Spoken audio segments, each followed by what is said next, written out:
ታውቃለህ ነገን ፈርቶ ራሳቸው የሚያጠፉ ሰዎች እንዳሉ ማለት ገና ካሁኑ ሳይደርስብኝ የሚሉ ሰዎች አሉ ያልሆነውን በመፍራት በዚህ ጊዜ ደግሞ ያው እንደምናውቀው እንደ ነገ የሚያስፈራ ነገር የለም እና ነገ ቃል አልተገባችልህ ስለ ነገ አትጨነቁ ነገ ለራሱ ይጨነቃል ያለው እኮ ጌታችን ለዛ ምን ውስጥ የትኛው ታዲያ ነገን ማሰብ በየትኛው መንገድ ነው ዛሬን የሚያኖር ወጣቱ ስራ የሚያገኝበት ኦፖርቹኒቲ በጣም እያነሰ ነው ስራ እየጠፋ ነው ትምህርት እየከበደ ነው እንጀራ እየተወደደ ነው ኑሮ እየተወደደ ነው ላንተ ዓላማ አለኝ ይላል መጽሐፍ ቅዱስ ላይ እግዚአብሔር ሰው ካለ አስቀምጦልሃል ማለት ነው ግን ፈልጎ ማግኘት ደግሞ ያንተ ድርሻ ነው አመጥቶ ይሄ ነው ብሎ በጆሮ አይነግርህ ይሄንን ማወቅ አለብህ አለማማረር የሰው ልጅ ትልቁ ፈተና ባይዘው እግዚአብሔር ማማረር እንባ ዝምታ እግዚአብሔር ፊት በጣም ቫልዩብል ናቸው ሞክር በቃ ሞክር ጣለው ካልሆነ ለምን አትተው ምን ችግር አለው እግዚአብሔርን እንደመጠበቅ በቃ የሚከስህ ነገር የለም በጸሎት ታግሳችሁ በተስፋ ጠብቁት ነው የሚለው ቅዱስ ጳውሎስ መፈተንህ ምናምን ሁሉ ነገር ውስጥ ገብተህ እግዚአብሔርን አለማማረር ነው ከፈተና መውጣት ሶስት ነገሮች ነው ያሉት ትላንት ዛሬና ነገ እኔ ማቀድ ችግር የለውም ቤተክርስቲያናችንም አትከለክልም ታቀዳለች ሁሉ ነገር ራሷ እቅድ ነው ማለት ያለቀ ጉዳይ ነው እሷ ነገ ምን እንደምታረግ ታውቃለች ከነገ ወዲያ ምን እንደምታረግ ታውቃለች ቤተክርስቲያን ምን እንደሚቀደስ ምን ቅዳሴ እንደሚቀደስ ምን ማህሌት እንደሚቆም ምን ወረብ እንደሚባል የታወቀ ነው ያለቀ ጉዳይ ነው እና የሚከለከል ነገር አይደለም ግን ነገን ማቀድህን የምታቀዳቸው እቅዶች ዛሬን እንዳትኖር የሚያደርጉ ከሆነ ትክክለኛ እቅድ አይደለም ዛሬን ከመኖር የሚገድቡ እቅዶች መሆን የለባቸውም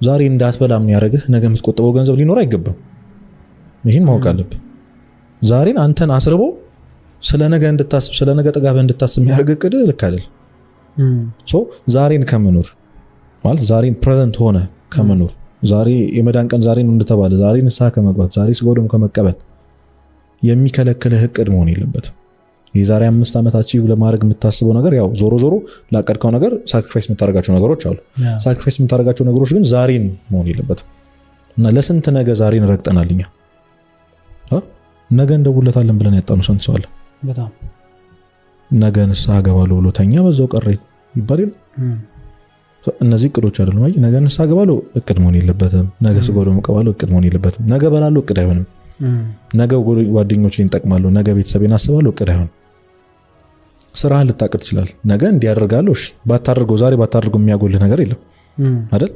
ለምሳሌ በሳምንት 3 ቀን ጂም የሚገባ ሰው አሰበን በሰኞ ሮብ ዓርብ ነው ጂም የሚገባው አለ ሰኞ አለመግባቱ አይገድለውም ይሶይ ፓስ መደረግ የሚችል ነገር ጂም ያን ያህል ህይወት እንትን አይደለም ተፈልጓለ ግን ሮብ ማድረግ የምትችለው ነገር ብትሞት የሚቀርብህ ነገር አለ ብትሞት ግን ንስሐ ይቀርብሃል ብዙ ነገር ያበላሽብሃል ነገ ባትኖር እና ነገ ቃል አልተገባችልህ ስለ ነገ አትጨነቁ ነገ ለራሱ ይጨነቃል ያለው እኮ ጌታችን ለዛ በጣም ብዙ ሰው ነገን በመፍራት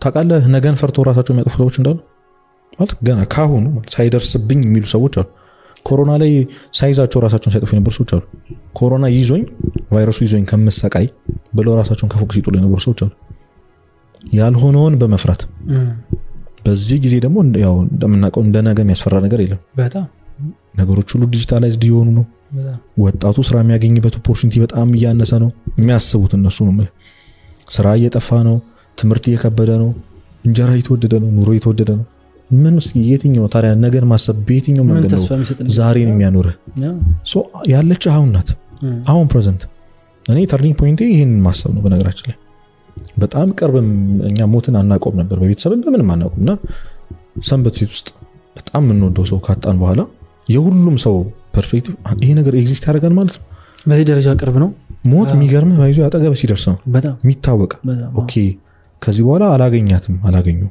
ማለት ይሄ ሰውዬ የለም ምድር ውስጥ ለአንዴና ለዘላለም ነው ያጣሁት ድምጹንም አልሰማውም ፊቱንም አላየውም ማለት ሪላይዝ ታርግ ተደነግጣል እና በዛ መሃል ነው በቃ አንድ ታሪክ አየውና ግራ ገባኝ የቅዱስ ዮሐንስ ወንጌላዊ ቤተክርስቲያናችን ቁጽረ ገጽ ብላ ነው የምትጠራው ፊቱ ኩምትር ያለ ነው የተኮሳተረ ነው የጌታችን ስጋ በቃ ስቃይ ስላየ ትራውማይዝድ ሆኗል ሊስቅ አይችልም ዮሐንስ ሊስቅ አይችልም አይቷል ፊት ለፊቱ እና እንደዛው ግን አንዴ ስቋል ተላለች እና ያቀመድ ነው በመንገድ እየሄደ አንድ ሰው ልብስ ያሰፋልሃል እና ከልብስ አሰፊው ጋር ይጨቃጨቃል ለአመት የሚሆነኝ ነገር ነው ወይ ጠንካራ ነው ወይ ያለ ይጣላሉ እና ዮሐንስ ያዋል ነጻሪ መላእክት ላይ ስለደረሰ መላእክት ይገለጡለት ስለነበር አንድ መላእክት ገልጦ ይሄ ሰው ነገ ጧት ነው የሚሞተው አሉ እና ይህን ስቶሪስ ስሰማ ደነገጥኩ አጠገቤ አንድ ሰው ነበርና እንዳጋጣሚ ሆነ አጠገቤ ያለው ሰው በቃ ጥሩ ሁኔታ ላይ አልነበርኩም ምናምን ሲጠይቀኝ አጫጭር መልስ ነው መልስለት ምናምን ደነገጥኩ ነው ምሳሌ እንዴ ይሄ ሰውዬ ነገ ጧት ቢሞት ምንድነው ምለው ኦኬ the last time የነበረን ኤክስፒሪየንስ ምን ነበር ከሱ ምክንያቱም ያንን ያጣነውን ሰው ማሰብ ጀመርኩና ለቅሶ ላይ ሳስብ ወይኔ ይቅርታ ሳልጠይቅሽ ያለም ያለቅስ ሰው አለ ወይኔ ታመሽ ሳልጠይቅሽ ሚል ሰው አለ እንደሰደብኩሽ ሄድሽ ሚል ሰው አለ ትዝ አለኝና ኦኬ ሰው ለካ ነገም ሊሞት ይችላል እና ሁሉንም እየዞሩ ማቀፍ the last time የምትናጋገረው ነገር አንተ እንድትቆጭ ማድረግ የለበትም ከሰው ጋር ያለ ኤክስፒሪየንስ እንደዛ መሆን የለበትም ሰውን ስታገኘው ነገ እንደማታገኘው አድርገህ የመጨረሻ ጊዜ እንደሆነ አድርገህ አስባጊ የእውነት ክርስቲያን ትሆናለህ ከዛ በኋላ ማስቀየም አትፈልግም ትንሽ እንዲቀየምህ አትፈልግም ነገሮችን ቶሎ አስተካክለህ ነው የምትሄደው ጊልትነቱንም አትችለው ከዛ ራስህ ነገ እንደሚሞት ሰው ነው የሚሰሩ ትልቁ ጥያቄ አያርግብና ዛሬ ብንሞትና እግዚአብሔር ፊት ብንሄድ እኔ እግዚአብሔር እስከ ዛሬ የሰራውን ኃጢአት ሁሉ ይቅር ብያለሁ ግን በዛሬው አውሎ ብቻ ልፍረድብህ ቢል ራሱ በዛሬው ውሎ እውነት መንግስት የሚያስገባው ነው ያልኩት በጣም የምተኛበትን ሰዓት ቀንሰህ እንኳን 16 ሰዓት ምናምን ብንል ሰው በ16 ሰዓት የሚያድነውን ነገር ማድረግ ያቅቷል አንድ ቀን እኮ ነው ይሄ ላይክ አንድ ቀን በጣም ትንሽ ናት ከብዙ አመታት ከኖርከው 20 ምናምን አመታት እግዚአብሔር አንድን ቀን ልቆጠርልህ ቢልህን እንኳን የሚቆጠርልን ነገር የለም እና ያንን ማሰብ ሁሉም ነገር በቃ እንደሚያልቅ ማወቅ ትልቅ ነገር ነው ከሞት በኋላ ያለው ህይወት እና አባቶች ያስረዱ ይህችን ብቻ ምሳሌ ልናገር ነፍሰ ጡር እኛ ነፍሰ በቃ ዓለም የሆነች ነፍሰ ጡር ሴት ናት ብላስ እና 9 ወር እንደሚቆይ ጻንነኛ እየኖርክ ያለው 8 ወር ከ29 ቀን እንደቀረው ሰው ነው እና እንዴት ነው የእናቱ ሆድ ውስጥ አንተ ህፃን ስለመግባት መታሰብ ህፃን ስለመገንባት ምናምን በጣም ሞኝነት አይደል ሊወጣ እኮ ነው ማለት ለአንዴና ለዘላለም የማይመለስበት የእናቱ ሆድ ውስጥ ስለ 5 ዓመት እቅድ ማቀድ ሞኝነት ነው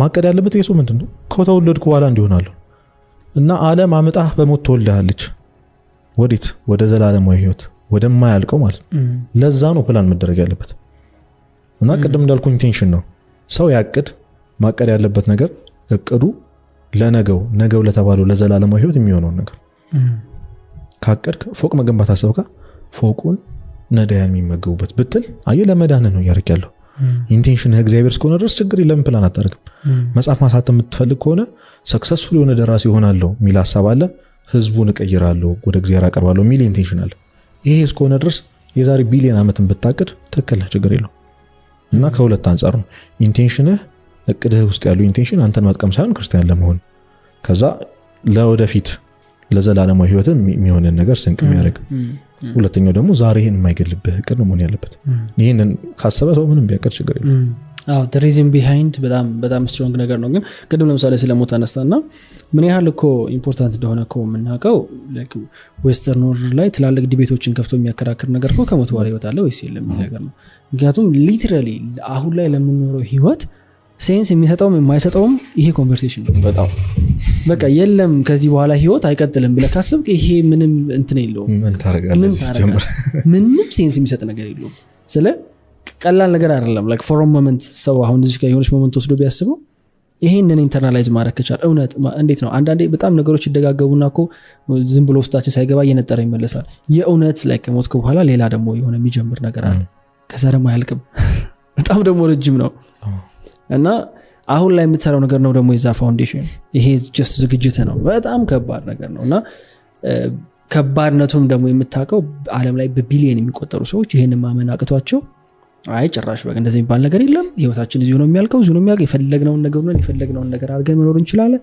ወደዛ ማየት እንትን ይገባዋሉና ኢቨንቹዋሊ እግዚአብሔር ሲረዳቸው ይመለሳሉ ግን እኛ ደግሞ ክርስቲያኖች በተለይ እዚህ ምድር ላይ ለምንኖረው ኑሮ በሆነ መንገድ እግዚአብሔርን ምክንያት እያደረግን እንሰንፋለን በጣም ያየሁት ነገር ነው ራሴም ላይ ሌላም ሰው ላይ ያየሁት ነገር ነውና እግዚአብሔር ሲፈቅድ እግዚአብሔር ባለቀና እግዚአብሔር ላይ ብዙ ጊዜ እኮ ተብሏል ቤተሰብም ሲሉ ሰማለሁ እኔም ራሴን ስል ብዙ ጊዜ ይዤዋለሁና ከዛ ግን እንዴት ነው እግዚአብሔር ሲፈቅድ የምናውቀው ምን ማለታችን ነው እግዚአብሔር ሲፈቅድ እያልን የምንተዋቸው ነገሮች እውነት እግዚአብሔር እንደው የሱን ፈቃድ እየጠበቅን ነው ወይስ እግዚአብሔር ሲፈቅድ እያልን የኛን ስንፍና እየሸፈን ነው እና ይሄንን ከምን አንግል ታየዋለህ አንደኛ ሁለተኛ ደግሞ ምንድነው ማድረግ ያለብኝ በቃ ምን ልስራ ምን ላድርግ እያለ የሚጨነቅ ሰው አለ።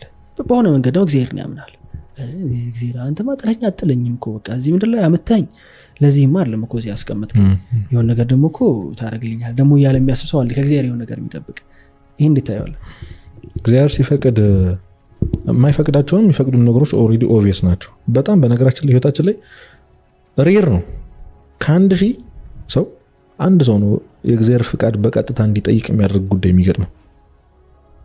በጣም ተጽፏል ተሰብኳል ያልተወራለት ነገር የለም። እኔ ያልተነገረ ያልተጻፈ ነገር የለም። የክርስቶስን መጽሐፍ ያበላሻችሁት እኮ ነው። እውነቱን ተነጋግረን አምነህ ሁሉን ነገር ፈትሸህ እግዚአብሔር ስለዛ ጉዳይ በሆነ ቅዱስ ካላጻፈው ጉዳዩን ያኔ ሜቢ መብት ሊኖር ይችላል። ቁጭ ብለህ ራሱን እግዚአብሔርን መጠበቅ ማለት ነው። ግን ነግሮሃል ቼዝ አድርግ እስኪ መጀመሪያ አንተ ተራመድ ፈልግ። እግዚአብሔር ምንድነው ለአንተ ዓላማ አለኝ ይላል መጽሐፍ ቅዱስ ላይ። እግዚአብሔር ሰው ካለ አስቀምጦልሃል ማለት ነው። ግን ፈልጎ ማግኘት ደግሞ ያንተ ድርሻ ነው። አመጥቶ ይሄ ነው ብሎ በጆሮ አይነግርህ። ይሄንን ማወቅ አለብህ። እና እግዚአብሔር ሲፈቅድ ብለን ምን ሰንፍላቸው ነገሮች ካልፈቀደ ይከለክልሃል። አንተ ዝም ብለህ ሄድ። ካልፈቀደ ታውቃለህ። ስለዚህ ጀምረው ከዛ በኋላ ታውቀዋለህ። አው ሞክር፣ በቃ ሞክር፣ ጣለው። ካልሆነ ለምን አትተውም? ምን ችግር አለው? ጥሩ ኤክስፒሪየንስ ነው። ባይዘው የሆነ ነገር ጀምሮ መተው ራስህን ድሪምን ልክ ነው አይደለም የሚለውን ነገር ለማወቅ ማለት ነው። እና ደግሞ ራስህን መጠየቅ አለብህ። እግዚአብሔር ይወደዋል አይወደውም? ገት ፊሊንግ ስለኛ ነበር ህገ ልቦና ራሱ ይነግራል። ተዚህ ይለኛል አሁን ይሄን ነገር ያወቅ ግቢ እንጃ በልተን ምናምን እና አስተናጋጆቹን ሳያቸው መጣው አይደለም የሚወስዱት ግቢ ያው ላውንች ሄደን ነው የምትመልሰው። ስትመጣ ተቀበለ ነው መጣው እየዞሩ ነው የሚለቅሙት። እና አስተናጋጁ ማስተናገድ አይደለም ደካም የሆነበት ሄዶ ትሪውን መሰብሰብ ነው። ሶ ለምን አላግዘው የሚል ሀሳብ መጣልኝ። ግን ዊርድ ነገር ነው። ትሪ ተሸክመ በዛ ሁሉ ግቢ ተማሪ አልፈ ለአስተናጋጆች መስጠት ዊርድ ነገር ነው። ሶ ለምንድን ነው ማድረገው? የመጀመሪያው ኩዌሽን እግዚአብሔር ይወደዋል አይወደውም? እቺ ጥንጧ ነገር ላይ ራስን መጠየቅ አለብህ። አዎ ጓደኞቼ እንጫጫሉ፣ ሰው በጣም እንደውርድ ያደርኛል፣ ግን እግዚአብሔር ይወደዋል።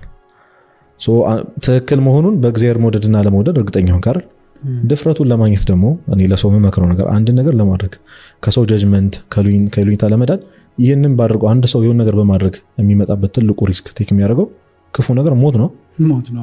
እሞታለሁ ወይ ትሪ መልሽ ያልኩኝ ራሴ። አብዛኛው በጣም አሪፍ ነው። አብዛኛው ፍራቶቻችን የሚያምሩት ወደ ሞት ነው። ግን አይገልህም። ሶ ትሪ መመለስ አይገለኝም።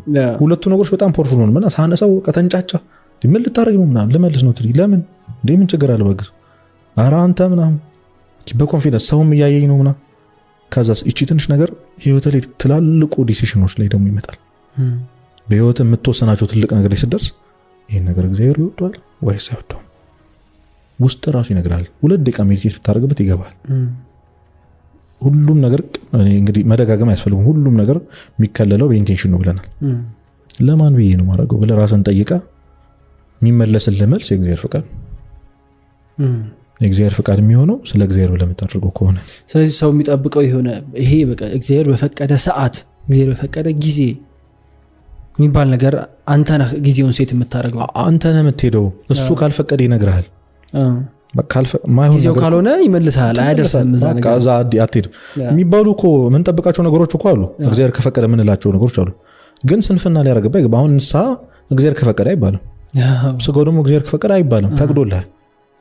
ገብቷል። ግን ልጅ መውለድ ያቃተት ሴት ምናልባት እግዚአብሔር ከፈቀደ ልትል ትችላለች። ግን ቼዝ ማድረግ አለባት። እሷም ቢሆን መለመን አለባት። መጸለይ መሳል ሊኖርባት ይችላል። ሞክረ እስከ መጨረሻው አንተ ያቅምህን ሞክረ ነገሩ አይሳካና ያኔ እግዚአብሔርን ጊዜ ልትጠብቅ ትችላለህ። ግን አንዳንዴ እንዴት ነው መሰለ በጣም ጊዜው ራሱ እኮ ሲቆይ ነገሩ አልመጣ ሲል እኮ እንደውም በጣም ቢዝነስ ላይ ሰክሰስፉል የሆኑ ሰዎችም በብዙ መንገድ የሚያስተምሩት ነገር ይሄ ነው። ደግሞ ሰክሰስፉል ሰዎች ወይም ደግሞ አስፈሪ የሚባሉ ሰዎች ምድር ላይ የሚያስፈልገውን ኢፈርት በሙሉ የሚያስገቡ ከዛ ግን ለመታገስ ፈቃደኛ የሆኑ ሰዎች ናቸው። ቶሎ እንዲመጣ ኤክስፔክት የማያደርጉ ቶሎ እንዲመጣ ኤክስፔክት የሚያደርግ ሰውን ያህል ነው የሚሰሩት። ከሚባለው በላይ ይሰራሉ፣ ግን ውጤቱን ቶሎ አይጠብቁትም፣ ይታገሱታል። እነዚህ ሰዎች በጣም አደገኞች ናቸው ይባላል። በጣም በዛ መሃል ነው እግዚአብሔርን እንደመጠበቅ በቃ የሚከስህ ነገር የለም። እግዚአብሔር ባይዘ ባስጠበቀ ልክ ነው የሚከስህ፣ በጠበቀው ልክ ነው የሚከስህ ሲሰጥህ ማለት ነው። ልክ እንደዛው ነው በምድርም በሰማይም ነው የሚከስህ። በነገራችን አለማማረር የሰው ልጅ ትልቁ ፈተና ባይዘ እግዚአብሔርን ማማረር ነው፣ መውደቁ ነው። አሁን አባታቸው ነው ይበለጻል አቤት ወደ ፈተና አታግባን ይባላል አይደል? እና ቅዱስ ቄርሎስ ጉድጓድ አይኑር ብሎ መጸለይና ጉድጓድ ውስጥ አታግባኝ ብሎ መጸለይ ይለያያል። ወደ ፈተና አታግባኝ ማለት ፈተና አይኑር ማለት አይደለም። ፈተናው ይኑር ግን ፈተናውን አልውደቅ። ፈተናውን መውደቅ ምንድነው ካልከኝ በመከራና በችግርህ ጊዜ እግዚአብሔር ማማረር። ከዛ ቅዱስ ጳውሎስ ሲከተልና 3 ደቂቃ ነው ያቸው ይላል። እሳት ውስጥ እኮ ገብተዋል ግን አላቃጠላቸውም።